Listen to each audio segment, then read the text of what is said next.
Okay, I think we're live. So hello everyone. My name is Andrew. I'm a solution architect at EPAM, and I really enjoy to have you all. Even if I don't see you all, I don't see who joined it, but I'm pretty sure you will enjoy this time. I have a wonderful guest here, Vikas Pandey. Vikas is our senior solution architect, so he joined us live from London. The goal for today is talk about the solution architect journey, the way to success. And this session is the very first one.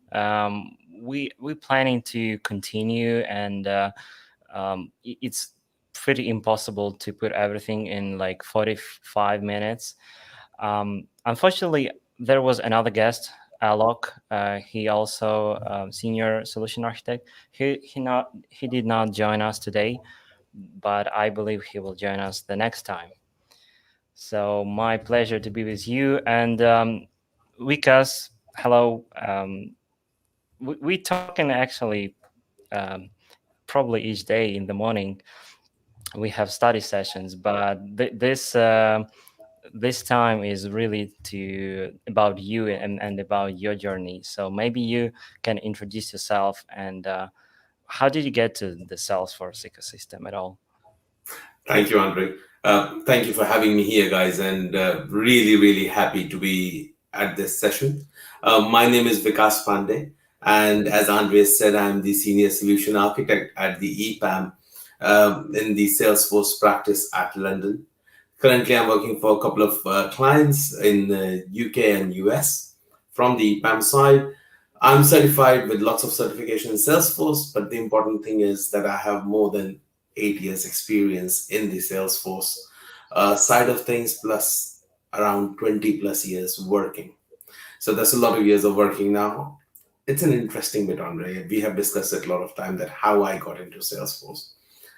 My first encounter with Salesforce was in 2004 when a lot of people didn't knew about Salesforce. It was an orange application. I was working as a senior manager for a mortgage company from US called Lending Tree, and basically we were using Salesforce to process leads and generate reports. So first experience which I had with Salesforce was more from an end user point of view.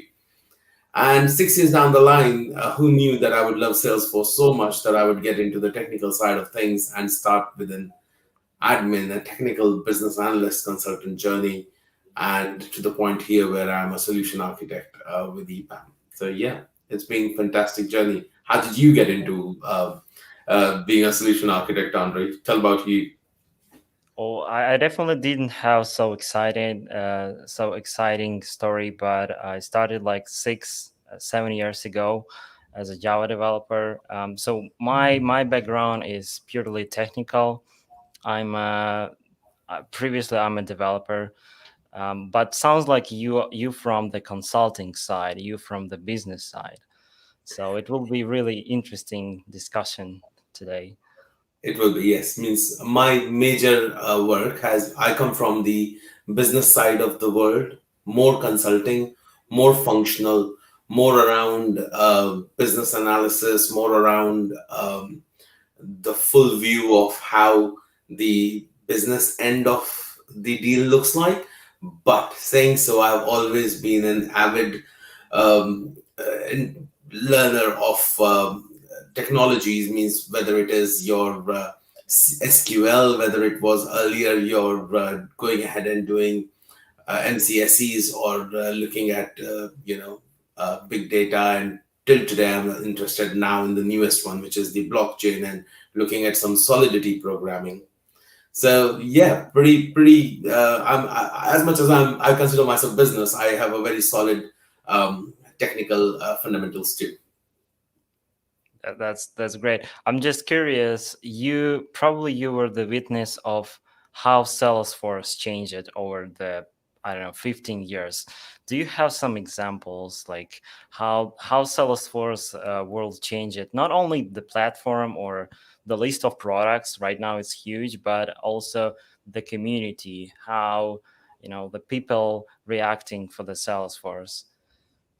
Like, it's an interesting question. I mean, Salesforce, as I was saying to someone the other day, runs my family, and being with Salesforce for such a long time and looking how it has evolved, not only just technology wise, we can divide it into multiple ways. Salesforce as a business, as a company, which was a very small company looking at the CRM sales cloud side of things primarily with very small service cloud functionality to today, where it has got industry cloud velocity, which we talk about, where they have solution which is pretty much available for each of the industries like media and telco, insurance, financial, government, you name it, charities, not for profit. The business model wise, Salesforce has changed. It started just as a SaaS to now PaaS to iPaaS and IDaaS, you name it, and they provide it. Company wise, it has given you a 6,000% growth. The best thing with Salesforce, what I like about is the family within Salesforce. They say if you are part of the Salesforce world, you are known to most of the people who are working in Salesforce because your stories do travel around. And that's the best thing. And as Mark Benioff says, like Ohana, so we talk about the family, the way they say it in Hawaiian. So the Salesforce family has always been there. The biggest thing which Salesforce has put in a marker is how it promotes learning. Mhm. So if you would have seen previously, there were help documents, and people used to go through lots of help documents. From that point in time, to take it forward to Trailhead, to gamify, to generate that interest of everyone, people start fighting for badges. There was no rangers. People now become rangers. People happily go ahead and showcase what they're doing. And if you're part of a business like EPAM, then you also have Partner Learning Central, where you could have more tools and resources available to you to basically improve yourself. So Salesforce changed a lot, look wise, feel wise, product wise, technology wise, people wise, company wise, you name it. And that's why it's doing well, because it's just constantly adapting. Yeah, I remember in the past, like not so many clients was really excited about the lighting experience. Like 90% were like, we will stay in classic forever. We don't need this. Let's do classic.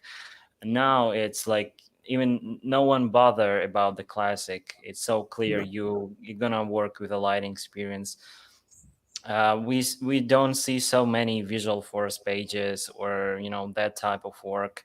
And yeah, the learning, it's so wonderful. Like if you don't know so many about the partner learning camp, it's like the same as Trailhead, but much better and much structured uh, knowledge to all architects, dev, and consultants. So definitely go and try to get the access. All right. So the next question, we're here to talk about how do you feel, as a solution architect? What is your schedule? What is your deliverables? And answering on that question, please compare this with for example, technical lead. There are a lot of folks who right now, the senior devs or technical leads, and they understand like that. So the architect is a next level for them, right? So let's focus on that, just comparing technical lead and solution architect. Okay. So I'll start by the first question you asked, like the schedule. How does the schedule look? So basically, the schedule looks quite busy. You are wanted by everyone. Everyone wants to have a piece of your time. When you say piece of your time, who does want your piece of time? So the client you're working with, the stakeholders you're dealing with, important C-level executives who want to sit down, who want to understand how Salesforce is going to transform their business processes. They don't want to worry about the technical side of things. They don't understand it.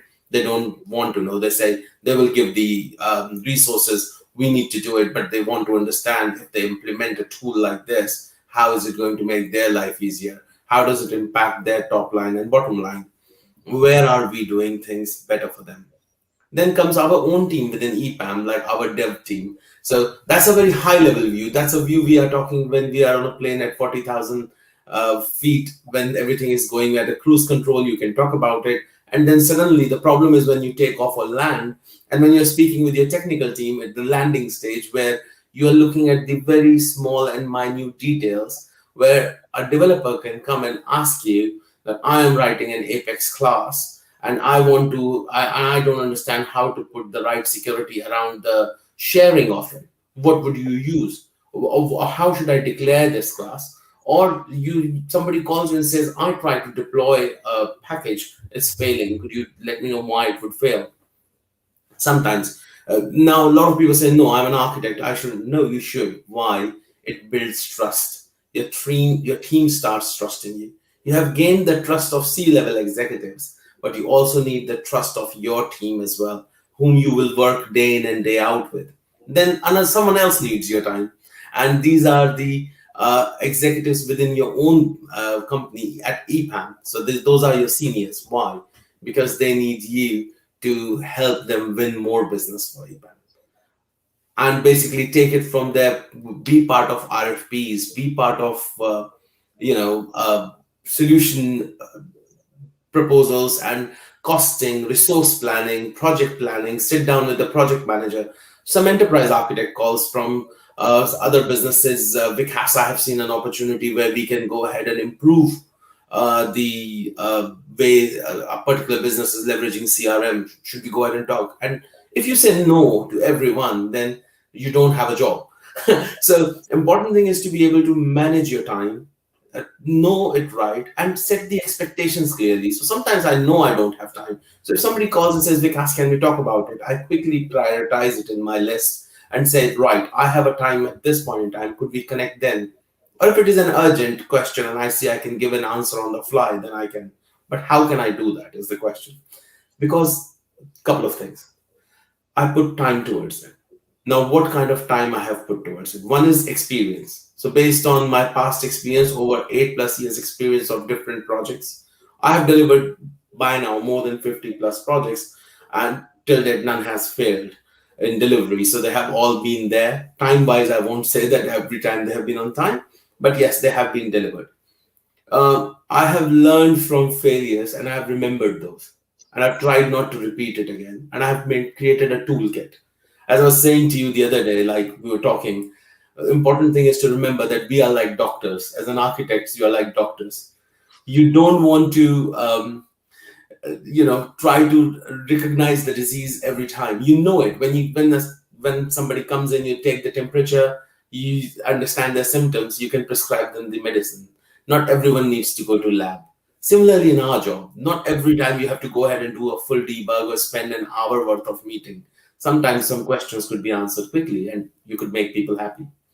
So that's how you do it. Now, how is it different from a tech job or a tech lead's job to an architect's job? As an architect, you are a thought leader. You are constantly thinking on ways of how you can provide a solution to a certain problem. And you should just not have one solution. And you should not get attached to a solution as well. So a lot of people get attached to their solution. Oh, I have given this solution, this is the best. No, probably there are a lot of constraints around that solution. You have to understand the non-functional requirements sometimes to see, and then you need to have those multiple options to be able to dish out. Now, tech lead is a part of that role. As a tech lead, you understand the technical side of things, the coding side of things, or the declarative side of things, which is part of an architect's role. Because when you are proposing a solution, you need to understand where a declarative solution will do a job and where you need to go full-fledged uh, code or custom solution. Now, bigger than that, I can see the questions coming in, and that's why I'm laughing. Somebody's saying, Because what steps would you take to communicate a solution to a customer who does not agree with or who may not understand your assessment? I have had multiple customers like that, Andriy. And basically, what I have done in past is I heard the customer out. Like one of the customers specifically, they wanted Gantt chart. So they said, Vikas, we want a Gantt chart. And what they did to get that Gantt chart was they went and spoke to an ISV, got a meeting arranged and everything without asking or consulting with me. So I said, okay, fine. I will come with you to the meeting. So I went with them to the meeting. And I was trying to say to them that we can build it custom in house, will cost you less. So when we went into the meeting, I asked the right set of question to that ISV, not to my customer. And when they gave the answers, I summarized it, repeated it back to them. By the end of the call, it was clear to the customer that's going to cost them $300,000 just to get a Gantt chart because they can't just strip the Gantt chart out of that solution.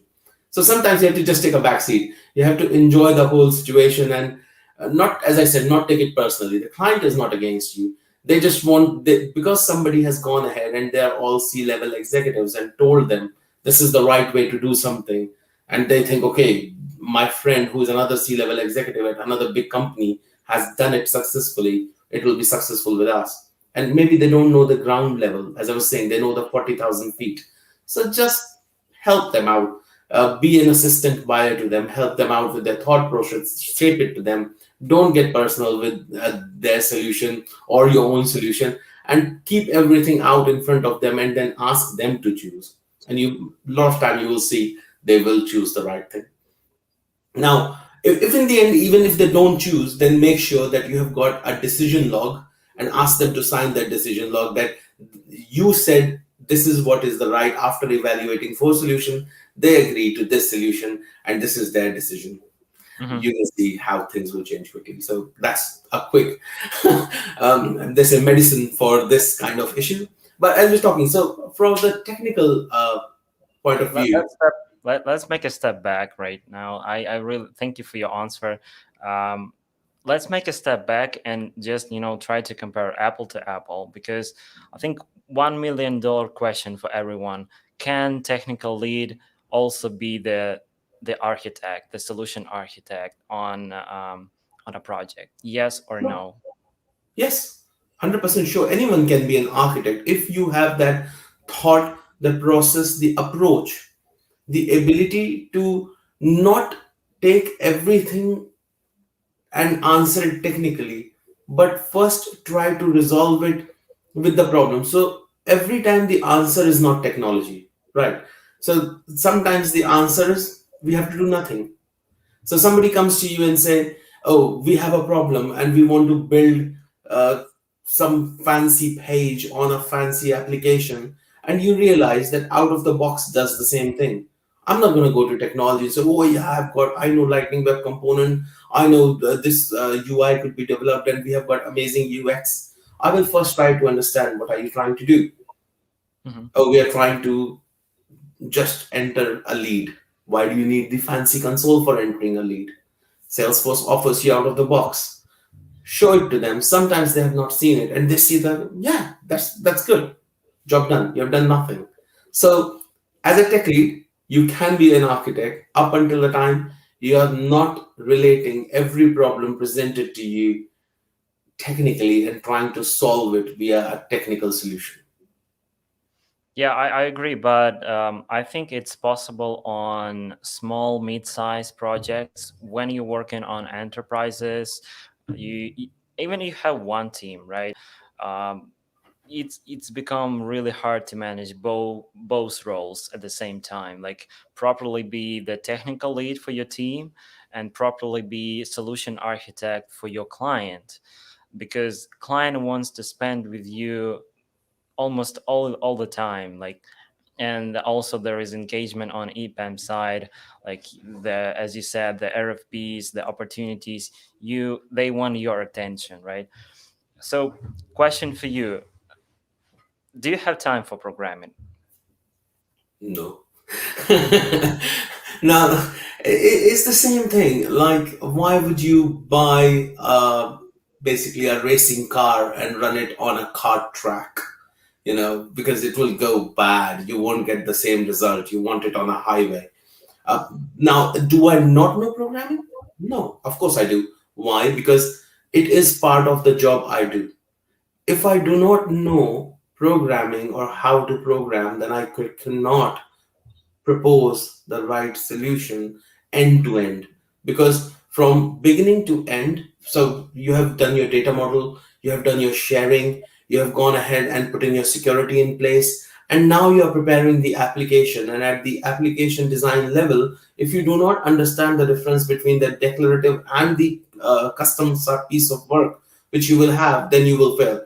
But if you say, I only know the custom piece of work and I'm the architect, no. And oh, or I can say, as an architect, I will only do the programming side of work, no. So, and plus also, imagine I've just started, and then you keep on, if I keep on adding layers to what you do as an architect, it becomes a full-fledged solution, and you do not have time for coding as much as you would like. So as a solution architect, you still need to be able to communicate with with your delivery team on a technical manner. So that you still should have some level of respect, like that you understand the patterns, you understand even like high level things, but you understand how to, you know, make the application good in performance, in scalability, etc., with the low code tools and configurations, right?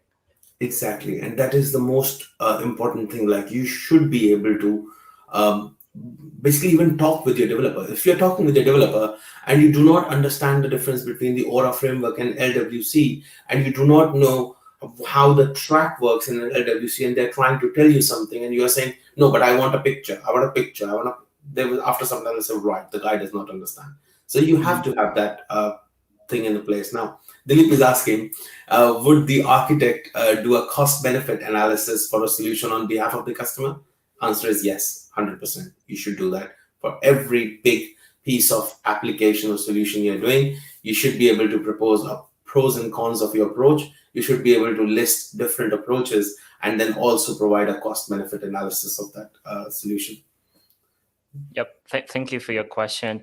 Um, so let me ask you the really important question. Title first or the role first? Let me explain. So I'm a lead engineer. Let's imagine I'm working on a project. Everything is wonderful. I have a good project. My team is perfect, but I want to become the solution architect, right? And I have two proposals. First, my company suggests me, okay, here is a title, just grab it, and you will become the social solution architect. But another offer is, okay, what if we will, let's say, hire you as a lead? Yes, but you will play a role of solution architect on the project first, and then we will help you to become, to get the title. So what is your opinion? It's a chicken and egg thing. Sometimes, as you say, because um, if it is to do with your career, and the only way a career and you can the only way you can make money is by getting the title, well, who stops anyone? But if you're far from the money, if you take the money away from the situation, and I'll give my personal example as well, the best thing is to do the role first. Because if somebody is offering you the role, then you become comfortable. You can make mistakes because you have been offered to do that first, and you could go back to your team and you can look for mentors within the business to get help from them, because they're asking, because the reason why they're asking you is probably they're pretty much stretched with their resources and they are not able to provide someone there, which happened in my case. So I was a technical business analyst doing very well with the client. I had good rapport with a lot of people, change team, good rapport with the dev team, and they saw that I was interested, in going ahead and doing certain things. So they said, because there is a CLM solution on Viva, would you like to go ahead and design it? And by the way, we don't have a lot of people. Could you also go ahead and work on it and configure it and do things? I said, I took the opportunity, jumped on it. I thought, let me prove myself here first, and then we'll go from there. And within 52 weeks, we delivered across 52 countries, and it was a very successful project, talked about in Dreamforce as well. And that gave me so much confidence that, yes, I can do this role, but more than that, I can command this title. So I knew all the artifacts that I had to do, which I would have struggled if I just had the title and not knew that how to do an ERD. I have to do a system context diagram. What is a use case diagram? How do you get a class diagram together? Where would I go ahead and look for the data dictionary? Why do I need a data dictionary? Why would I go ahead and sit down on a 2 hour call just trying to map field by field to a third party system for an integration project? And those are the things which can't just come with title, they come with experience when you are in the work. And as I've said, like once you have done that role, I think the amount of confidence you get to command that title is huge. And look, if money is not in part, I will say it's always role first. I'm getting lots of questions there as well. So Yeah, I mean, even in the sport, right? If you wanted to be the greatest, I don't know, the boxer or a swimmer, sometimes you need to sit and watch how other do the things, right? So if you will get the title, it doesn't mean like what we're talking right now is about the changing the mindset. So the lead and the architect, they have a different mindset, have a different focus. So you cannot get this in the one moment just by accepting the title. Sometimes you need to watch how other doing this to get the experience. I think Okay. I'll take one of the couple of questions there. One by I don't know. Please excuse the way I'm pronouncing your name, Carrillo. Um, uh, so understanding the theory is one thing, but you need to jump in and write a code. Sure. So understanding theory is one part of the thing, but if you can't differentiate between your public and private methods, then you are in trouble. If you have not gone ahead and configured a flow, if you have never written a process builder, if you do not understand how to go ahead and create a named credential or how a REST API call happens, or what are the if you can't use a postman, very simple example, like a lot of people say, I want to connect a third party system, I say, go use postman and try to make a connection and see if your credentials are passing. Get a session ID and they can't do that, then that's an issue. Yes, you need to know your tools. You need to do it. But as an architect, do I have time to jump in and write a code? No. I will ask I immediately when somebody says, I need this POC, I go back to my team and say, I need a team to do this POC. This is how it will be done. Can you get it done, please?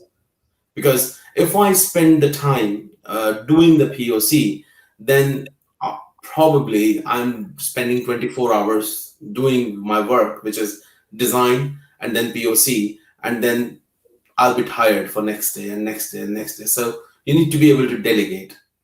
And as an architect, you have to have that, as I said, the thought leadership to be able to put things forward and take it from there. Yeah. Yeah. Okay. So I wanted to everyone to get some outcomes. Let me share one slide, and we will try to help.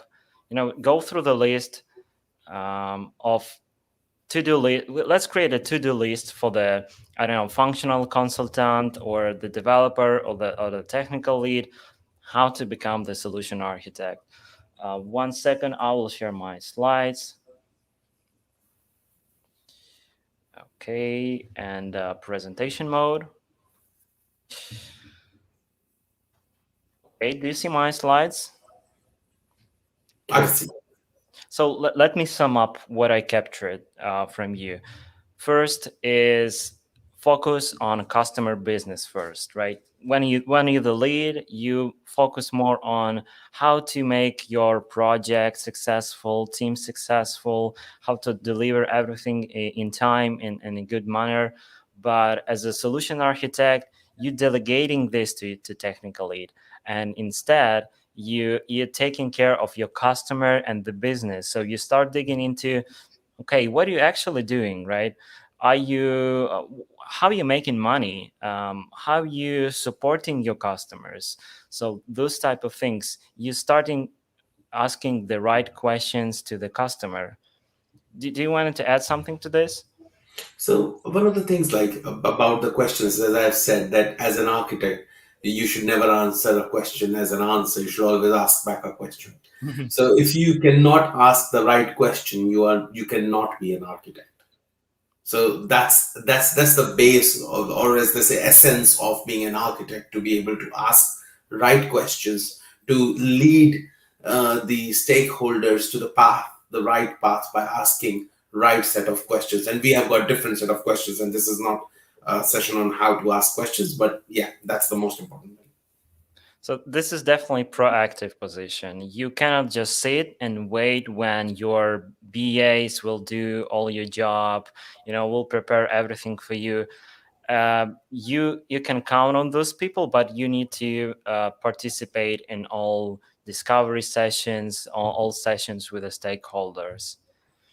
The next one is understand business goal drivers first, not technology solution. So this is what you explain it like most of the time when business comes to the technical lead, they already have the solution. We will do this, we will write the apex, we will do the flow, we'll do the integrations.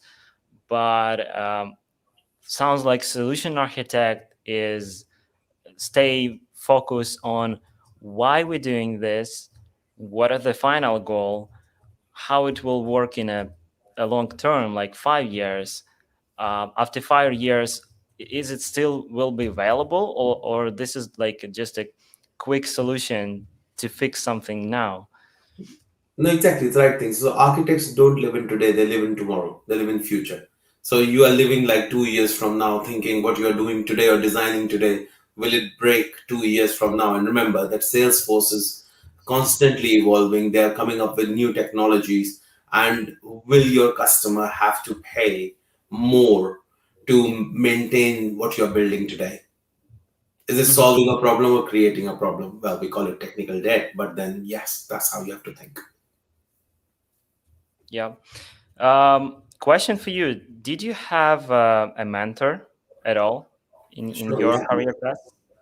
I have had mentors at all levels, and I have got feedbacks as well. So, um, one of the key part of a solution architect is to have very good soft skills.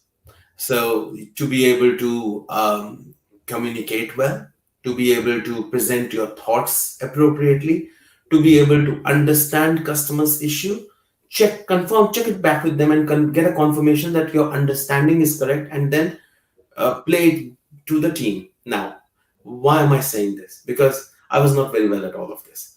How did I get well at that? I have had mentors. I have had people in my past who have spent time with me, gave feedback to me, showed me how to do things better, and then shadowed me, helped me. And every time I've made mistake or I've gone ahead and done things not in the right way, they have gone ahead and provided constructive feedback, encouraged me, and then gave me a chance again. So 100% I've had mentor, not only my seniors, but I've also taken feedback from my peers and my juniors too. Yeah, I agree. So you definitely need to have at least one mentor or a study group or both. It's like you if you in this journey, you start studying a lot, and you need to also get the experience from other folks. um, so two things: definitely you need to study and you need to practice. Let's stop on a study part. um, what is the difference? Here is the tricky question for you: what are the difference between solution architect and Salesforce Solution Architect or Salesforce Architect? So, well, even within the business where we are within the EPAM, and even though you are Salesforce solution architect, you take a bigger role. If you are just like a Salesforce architect, you're constantly working within the boundaries of Salesforce platform or the products provided by Salesforce. But once you move to the solution architect side of things, you're talking at the enterprise level. You could go, it means your fundamentals are great. You understand how technology works. At the end of the day, it is a database, data, metadata, files. Files are moving from one system to another. You should be able to quickly understand a REST call from Salesforce or a REST call from another system is similar in structure. A two-way SSL can be formed from the same way, how the data exchanges between two systems. and you should be able to quickly put it together, place it together. So it is very important to, while you're working to being a Salesforce architect, someone who is expert talking about Salesforce and the underlying technologies and solutions that could be built, you cannot just remain siloed within a business. You have to expand your views. You have to be able to look at other systems which are present within the landscape of your business or enterprise you're part of, and talk that language. Another part which I think is a lot of the time is taxonomy. So as a Salesforce solution architect, a lot of time you're talking about Salesforce, Apex class, you're talking about flows, workflows, process builders, approval processes. But these are also an extension of things which exist outside of Salesforce. All other systems, whether if somebody takes me to ServiceNow, or we start supposedly talking about ServiceNow now, and it would be tough for me to understand, to agree that ServiceNow will not have a reporting or dashboarding solution. They will. So you see, Salesforce has a reporting and dashboarding. Similarly, ServiceNow has it. So as a solution architect, you grow out of that boundary of Salesforce and you start flourishing more into the enterprise landscape, if that Mhm. helps. So, but anyway, you need to dig into Salesforce platform architecture, and like this is about security, is about managing large data volume, identity management, integrations. So you need to be, even if you a lead, you need to be, you need to have a good knowledge of those topics. It's really important. On top of that, because there are so many clouds, so many products, field service lighting, CPQs. You definitely cannot know everything, but at least you need to have a pass how to get the knowledge and hands-on experience on top 5 Salesforce clouds or top 7 Salesforce clouds. So one of the things I like to add, Andrew, like you talked about like field service lightning, CPQ, or something else. So I try to solve my daily problems. Like I might not have worked for a media and telecommunication company in last 1 year, but if I look at my mobile phone and I look at my mobile bundle, and I know in Salesforce, if I have to go ahead and sell someone a mobile with all these data package and the kind of things which are being offered to me, how would I configure it in my mind? And then that thought leadership comes into play. Similarly, FSL, if you have a cable at your home, you know that you will need some guy to come and fix your cable, and that guy is not only fixing your cable for that date, he or she is fixing it for 10 other households. So how are you efficiently planning it? What would a business need to do? How would they need to save money, and how their system should be? And once you answer that question, and then you start reading Salesforce material, you would be able to add one plus one, two, and get a better understanding. Yeah, I agree. And other side is the solution architecture itself, right? In 95% you will work with other architects. Sometimes those architects work at your company, so you need to speak at the same language in terms of the documentation, the architecture styles, the architecture patterns. You need to be on the same level, even if you're from different technologies like Salesforce and Google Cloud. So it's also important to dig into this area and like understand the standard of solution architecture work.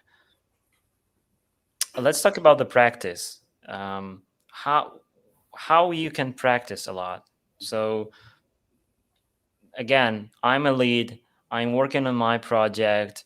I'm exhausted after 5 p.m.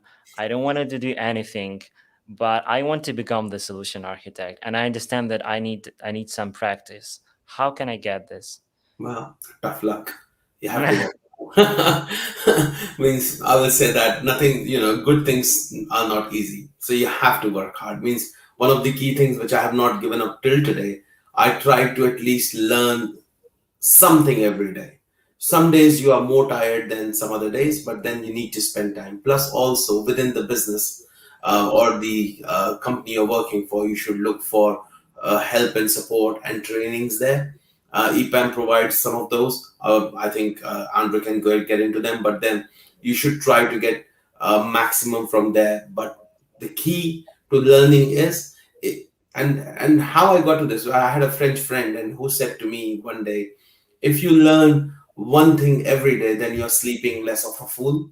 And I've kept that as a thing to myself, that I want to sleep less of a fool every day.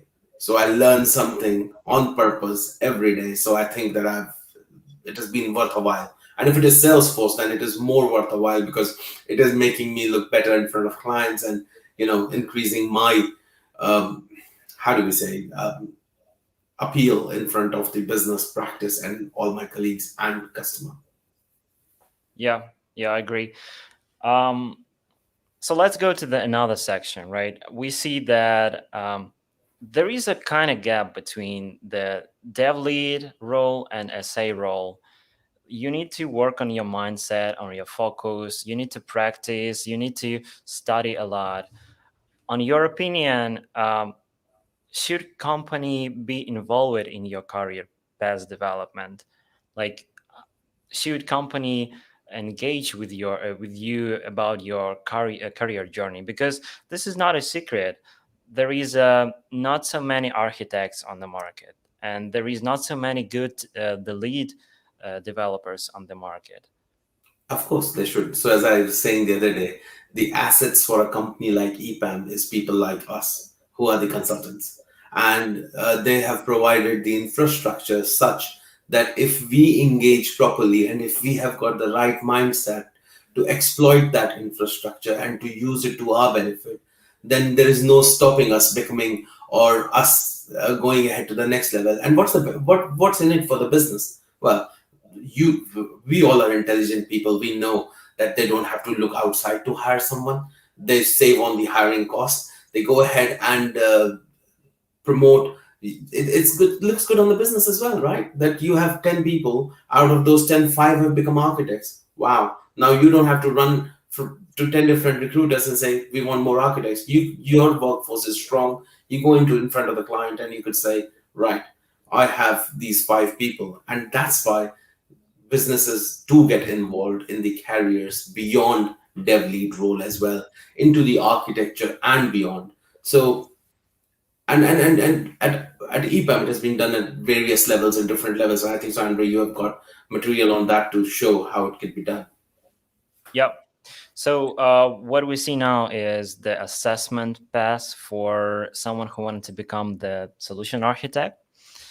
Um, there is a two entrance point. One is if you the lead engineer, and your path looks like this.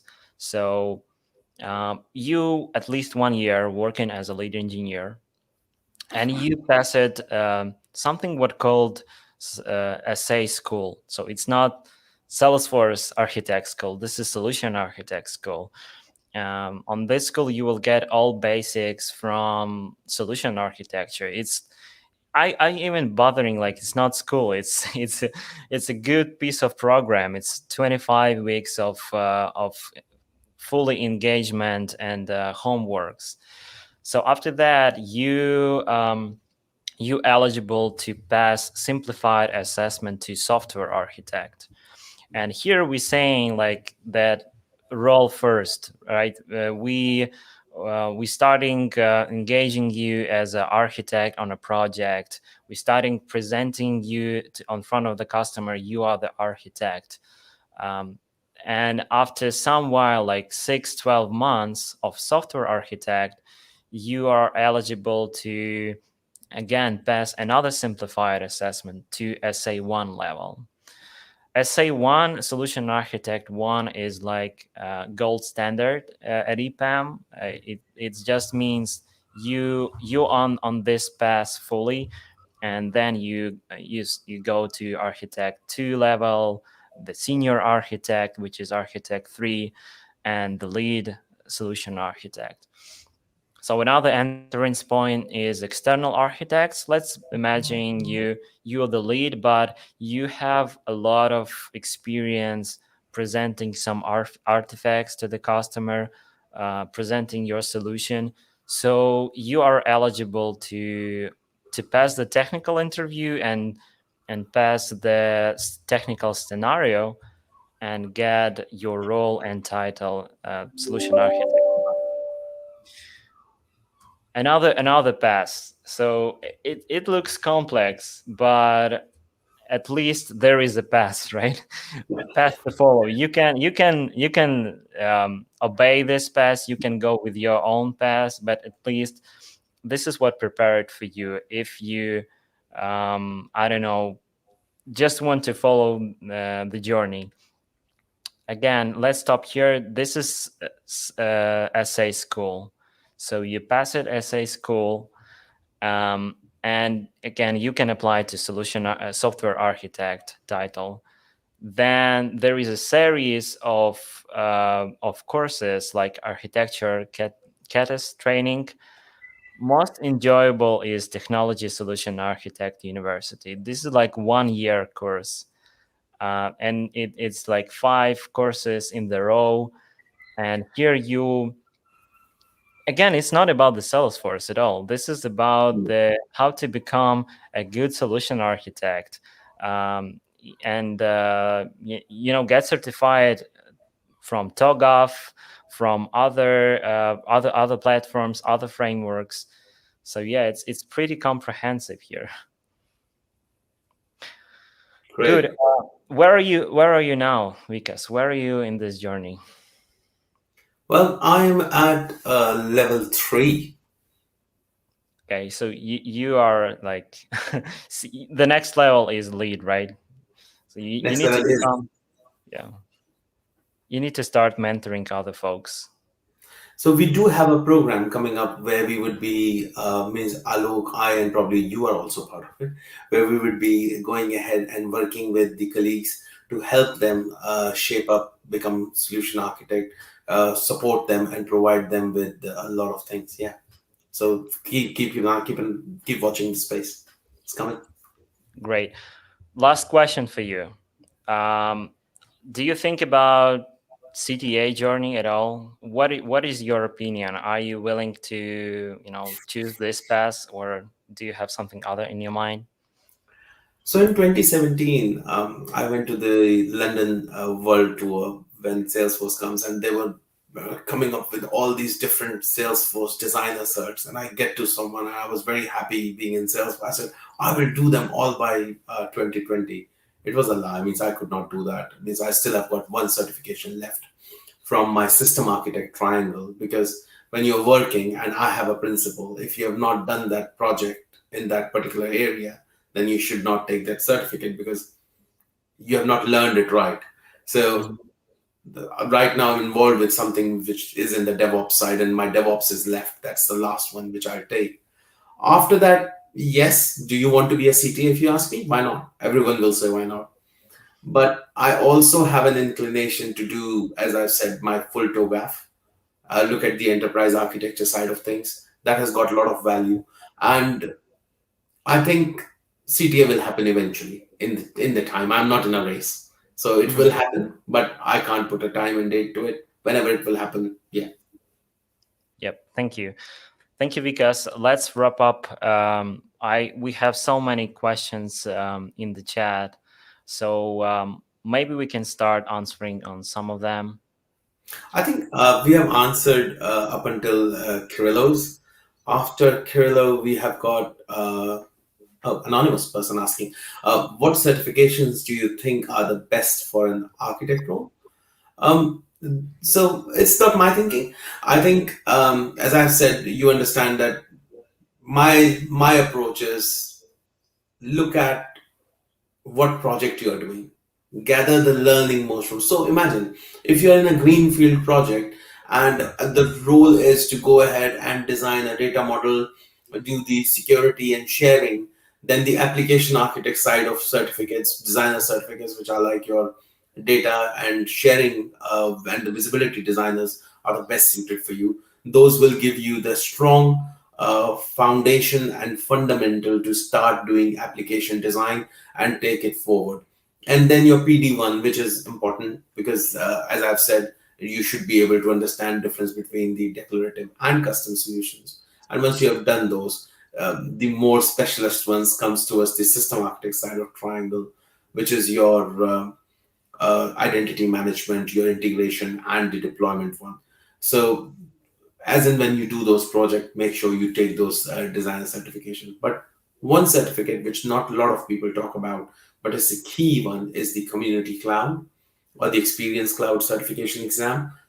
Most of the businesses where you would have gone ahead and implemented Salesforce or looking to implement Salesforce like to introduce a portal, and that certification can do wonders for you if you take that and if you understand how you could fully implement a portal on a B2B and a B2C scenario. I hope I answered the question. I So, mean, yeah, like if you don't have experience in the main clouds like community, okay, experience cloud, sales, service, field service lighting, as I think this one is the core, become a core, my personal opinion. You need to get experience or certification. It's your choice. As a lead, we see that they prefer to pass system architect, application architect. If you have it, it still doesn't mean like you are a good solution architect. Um, those two new certifications, B2C and B2B solution architect, they are really good. And you need to invest a ton of the time to pass them, like 30 days at least, to go through all of the partner learning camp. Um, but again, if you just have a Salesforce certification, it still not always mean that you are the solution architect. You need to present the artifacts, and it's about the behavior, and it's about the like. It's not only about the Salesforce only. true. Next question is from Amit. Amit is saying, if I've worked as a functional consultant and want to move to architect role, what should I do? Become a Salesforce admin. People will say, why? I want to be an architect. Why should I be an admin? Because admin is the most powerful role in Salesforce. And if you can understand the Salesforce admin, then combining your functional knowledge and the technical knowledge which you will gain and the best practices, it will bring you somewhere as a early solution architect level and could push you from there in Salesforce. Now, if you want a wider architect role, then there, as Andriy has said, you need to follow the solution architects university path, and that path can lead you to the right direction. I hope I answered the question. Next is Dilip. Dilip says, Vikas, I've noticed that solution architects get actively involved in pre-sales too. What do you prefer, project delivery or pre-sales, and why? Well, don't have a preference. I do a job. Well, jokes apart. I do both. I like both of them. I mean, for my role, I have certain kind of allocation into projects which I need to achieve. So I cannot just go and say, I just need to do pre-sales. I need to be doing certain delivery so that I'm billable for that part of my time. But that is just one thing. Now, how do you keep on improving? If you want to really improve in your role, then you need to be part of pre-sales team. Why?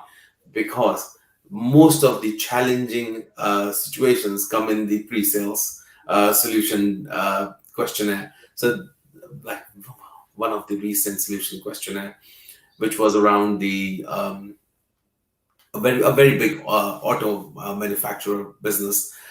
They went ahead and asked an RFP around deployment and DevOps process on Salesforce. And the questions they put through means I was thinking I'd rather do this project than provide an RFP, but then we have to find a way to give the answers, the right answers, and keep customers happy. So yeah, both of them. There's no option there. Um, Andrej, do you have a preference?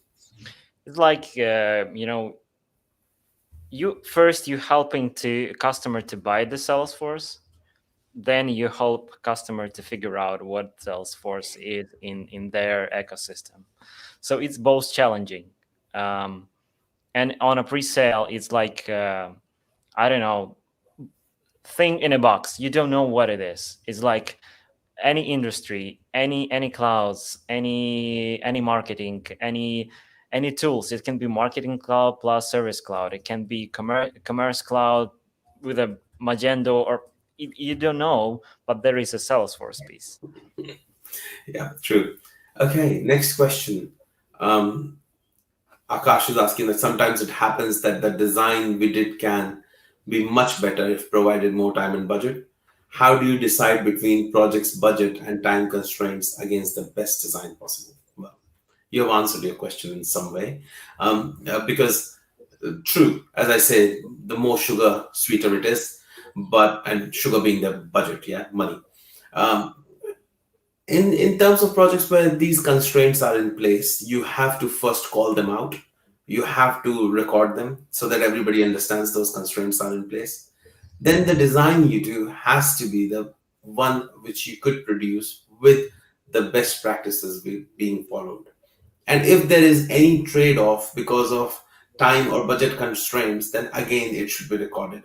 Like, I'm a reference architect. I follow the best practices, I design by best practice. And one of the key things which I've learned over this period of time I've been doing my role is to make a record of everything. Confluence and Wiki are for a reason, and they are for a reason in such scenarios. You record them, you create a RACI index. So somebody who is responsible, someone who's an approver, somebody who should be consulted, somebody who should be informed.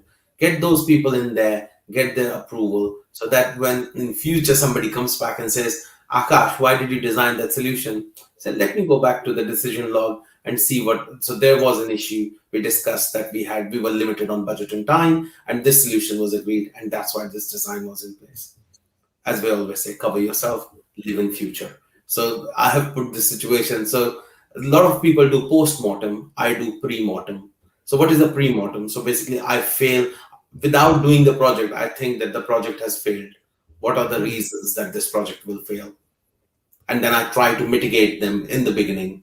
And basically, that pre-mortem helps me from getting into the post-mortem side of things.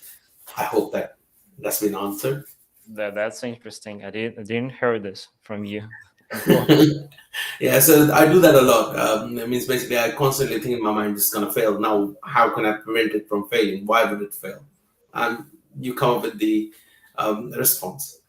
Uh, Alexander is saying, hope I get this quote right. Sounds great to me. If you learn something every day, then you sleep less than a fool. Thank you, like it. It is, if you learn something every day, then you sleep less of a fool. Not less than a fool. We are not comparing to someone, we are comparing to ourselves. So we're saying, I'm a fool today. If I learn something, then I will sleep less of a fool. Okay. Yeah. Um, Books. E-Horse, what books would you recommend to read for the future Salesforce SA? What do you read, Andre? I right now enjoy those two books. Like one from Tamir, like CTA book. Another one is Salesforce Architecture Handbook. I believe they both great. They like you need to read them in parallel to get like a full picture. Yeah, Tamir book is so technical, more technical, I would say. They like helping each other to explain the same topic. But again, as we said, it's not only about the Salesforce, it's also about the solution architecture. There is a plenty of books. Like just just start with something simple like a solution architecture handbook. um, and yeah, I'm more close to talk with the people than read books. What book is like one person opinion. Even if it's like a standard, I really enjoy to talking with the folks, with the other architects. great. Um, Me, I like to read as well as watch videos, read blogs. So there are lots of them, and I always keep one functional learning path along with the technical learning path. So always keep a mix of agile, um, or whether you have your, as you said, about the Tamim's CTA book. So yeah, those are the key. Um, Guys, we are having lots of questions. I don't think so we'll be able to cover it in the time which we have scheduled. Let's take this one as the final. What would would would knowing multiple clouds help better than knowing a few of them? Oh, tough one. This is few of them. If you know that very good, it helps. In-depth knowledge helps. But if you know multiple of them and you don't know any of them well at all, you might struggle. You might struggle soon. So if you put on your CV or if you put on your profile or USP, UPSN, EPAM that you know certain cloud, please make sure you know it. And so yeah, that's the you case. you should have the friends, because like you cannot know everything, especially very deeply, right? So your company should have a good strategy, like this is the crew of sales cloud experts, aka marketing cloud, and you need to decide what you enjoy, right? Because personally I'm not so into CPQ, but I really enjoy field service lighting, how it built. I enjoy Education Cloud, ERD, how it built and why it built. So yeah, core clouds definitely. Thank you all. So I want to say that it was wonderful time for me, Vikas. It Thank was a you. pleasure to talk with you. Thank you all for joining us, and stay tuned. Probably we'll have another session, maybe more technical. The goal is, to challenge our architects, senior architects. We have CTAs as well. Challenge them with a scenario, and yeah, help you guys to build your career path as well. So thank you for joining, and see you next time. Cheers. Hi guys. Cheers. Take care. Bye.